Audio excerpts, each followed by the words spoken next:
cadeau peut-être de stimulation. Parce que en fait, quand on est dans un champ d'énergie qui est assez positif, qui est assez... on est porté par ça. Ce qui est très important dans ma pratique, c'est la notion de mouvement. Alors mouvement, pourquoi? Parce que c'est plutôt une mise en mouvement ou une remise en mouvement. C'est ce qui nous remet là pour le coup encore en chemin. Et ça nous permet de danser, danser avec nous-mêmes, danser avec les autres, danser avec la vie. Sûrement un instrument de musique. Lequel? La guitare. C'est un objet d'accompagnement pour le coup. Alors à peu près comme tous les objets de musique, mais il est souvent un objet d'accompagnement. Je trouve ça... Lui, il amène une belle harmonie. Toutes les libertés sont possibles à l'intérieur de nous. Il y a plein d'entrées de lumière. Et en fait, des fois, on va la chercher à un endroit où elle n'est pas, où elle ne peut pas rentrer.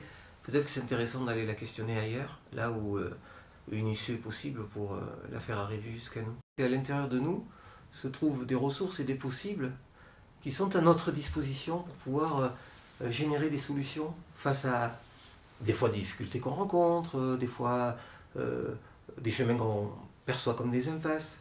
Il y a toujours une petite ouverture au fond du chemin. Et c'est celle-là qu'on peut aller scruter avec un autre regard. Oser, vraiment oser, pour ne rien regretter au soir de ces. Soit un chat, parce que le chat rebondit toujours, et il fait de tout une ressource. Soit un lion. Le lion, c'est là aussi l'énergie. Mais une énergie bien posée, bien canalisée. Il y a une force derrière. Ce serait le pays de tous les possibles.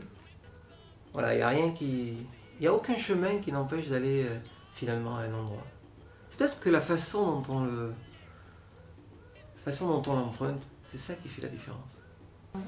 Donc quel que soit le pays où l'on est, c'est peut-être davantage le regard qu'on porte sur lui que le pays ou la contrée dans laquelle on se trouve.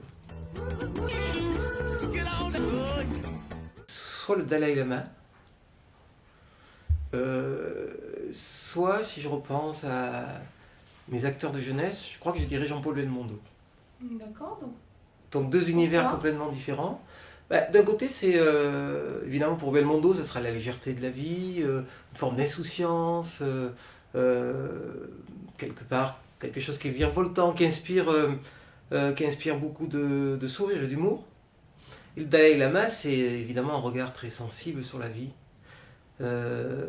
l'application d'une forme de sagesse dans la conduite de son parcours de vie, et puis une énorme générosité. Donc, en tout cas, les deux sont généreux, mais différemment. Avec les moyens qui sont les siens, et qu'il accepte tels qu'ils sont, quoi. Ni plus haut, ni plus bas qu'ils ne sont. Et il essaye de permettre